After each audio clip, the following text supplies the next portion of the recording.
Chapter 5. Alice. I stared at the doorway long after James left, thinking about nothing. At least it felt like I was thinking about nothing. There were no words in my mind, only a vague sense of confusion. His declaration that we should be friends wasn't insidious on the surface. Plenty of people were friendly at the office. It didn't mean anything. I was just worried that he was trying to reestablish something that had died a long time ago. I didn't expect to ever see him again, and I wasn't looking forward to working so closely for the rest of the year. His ideas were great. I loved the thought of sending my employees home with a commemorative ornament, and he was going to take care of designing them. All I had to do was give it my stamp of approval. When I mentioned family events, he didn't even blink an eye. He didn't share his ideas about what those might be, but the way he brushed off any sense of urgency boosted my confidence.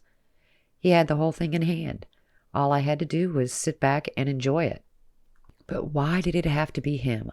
Why couldn't it be anyone else on the planet with an eye for fun and decorations?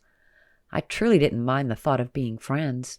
At least it seemed like a harmless invitation, but somehow I knew that we were approaching dangerous territory. My goal that morning had been to get through 2 of my tougher clients. I had one in the bag, and I had been working on the other when James interrupted me. I knew I should go back and finish up the other one, but my skin felt prickly. I was hot under the collar, and I couldn't pinpoint the source. My head felt foggy, and after a few minutes of staring vacantly at the computer screen, I called it quits. As a businesswoman, I'd developed a keen insight into my own working habits. It wasn't often that I clocked out, but I knew it was no use trying to forge ahead. Any work I did in this state of mind wasn't going to be productive. I would have to go back and redo it anyway. Opening my desk drawer, I retrieved my purse. It was Black Friday, after all, a time when most of America was out shopping and having a good time. I decided to join them and see what kind of deals I could get on Christmas presents. I stopped into the shop one more time just to see if they needed anything. In a single day, the number of customers had quadrupled. They filled the tiny space, waiting patiently for their turn at the counter. The seasonal employees were working their fingers to the bone, packing and stacking boxes. The shipping madness had officially begun. "Hey, Miss Myers," the floor manager called out. He was cheerful as always and a great asset to my business. "Hey, Charlie," I responded. "Everything okay?" "Super," he said. "Do you need anything?" I asked. "Well, you could refill the candy canes." He pointed to an empty jar near the register. I obliged by reaching beneath the counter and pulling out a box full of miniature treats. Grabbing a fistful, I dumped them into the jar. "Anything else?" "No, we're good," he replied, moving on to the next customer. I put the box back under the counter and left through the staff door. Charlie was just the kind of pleasant and efficient worker that I wanted to surprise with my month-long celebration. I imagined him decorating a tree in the corner and smiled. We had a lot of work ahead of us, but hopefully a lot of cheer as well. Walking past the cubicles on the first floor, I let myself out the back. Making sure it was locked behind me, I went to my car. There are a few stores I like to go to for gifts. One of them was almost a department store, but had a lot of quirky household items that they sourced from all over the world. That was my first stop. I found something for Mom and something for Kevin, and at the last minute grabbed a decorative salad bowl for myself. I like salad, but I was always eating it out of cereal bowls. Since my divorce, I'd never managed to collect an entire adult kitchen set. In some respects, I was still living like a college student even after a decade alone. The salad bowl would be the perfect addition to a slowly growing collection of real dishes. After that store, I paused to get myself a fancy coffee. I could see what James meant by the coffee shops being crowded. It seemed like half the population of the city had the same idea as I did. The flavors of the season had arrived, and I was able to get a peppermint latte to go. That and the chill in the air made me happy. I'd always loved Christmas. Ever since I was a little girl and my parents took us on an annual road trip to visit my grandparents. There was something truly magical about Santa Claus and Christmas trees. More than presents, it was about caring for people whether you knew them or not. The whole world seemed to come together to celebrate, and the month-long anticipation brought it all into focus.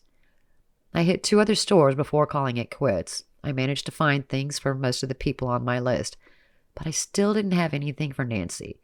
She was a little harder to shop for since she was such a go-getter. I was thinking I might have to fall back on a gift card to a makeup store or maybe a spa certificate. She was the only one I was still missing, so that made up for my lack of productivity at the office. I got one huge chore checked off my to-do list, with the lion's share of my Christmas shopping done. Following my own tradition of relaxing afterwards, I drove home instead of back to the office. It was late in the afternoon, not exactly time for dinner, but not too early to eat. I grabbed the leftovers from my fridge and heated them up. Leaving the presents on the dining room table, I took my meal into the living room. Curling up on the sofa, I turned on the television and found a Christmas movie. Unfortunately, most of the available offerings were romantic comedies. What was it about Christmas that brought out stories of love? I wanted to take my mind off my life and the handsome stranger who'd walked back into it. Watching a story about a woman who falls in love with her doorman wasn't exactly what I had in mind, but it was the best of what was available. At least it had Christmas songs. Digging into my leftovers, I tried not to overanalyze my meeting with James. He was just being friendly, that was all. There was nothing happening between us, no rekindling of the romance that had died so many years ago. We were two professionals who had agreed to be friends, nothing more, and we weren't even going to go out together. We would be the kind of friends who saw each other at work and then went home to their separate lives. The turkey was just as good the day after as it had been at the Thanksgiving table. The mashed potatoes and the stuffing represented more carbohydrates than I usually ate, but it was the holidays. I watched the movie all the way through to the end, crying at their first kiss. I was a sucker for romance, and maybe that was half the problem. If I hadn't let myself get swept away back in high school, maybe none of this ever would have happened. I could have avoided my ill-fated marriage and gone on to bigger and better things. But my life didn't turn out so bad, I reminded myself. James hadn't held me back or deprived me of the ability to fend for myself. I was a leader in the workforce, a woman business owner who cared about her employees and ran one of the most respected logistics companies around. Then why did I feel so empty inside? I realized it had been a mistake to watch a romantic comedy, since there weren't that many laughs, and the eventual coupling made me lonely. Moving on to dessert, I opted for a children's movie, a classic from my childhood. That was a much better choice, and I spent the rest of the night happily ensconced in memories. James's declaration of friendship was a good thing, I decided. It meant that future meetings with him would run more smoothly. I wouldn't have to work so hard to maintain the professional facade. We could joke and smile like we used to and still get all our work done.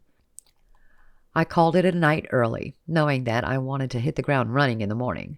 While the rest of the country was enjoying their long weekend, I had to head back to the office to finish up what I had abandoned earlier that day. It was the cost of doing business in an industry known for the holiday rush. Closing my eyes, the last thing I saw was James and his smooth jaw. I always liked it when he shaved. It gave him a kind of TV heartthrob vibe. The next thing I knew, I was dreaming about the North Pole and all the wonderful things that went along with it.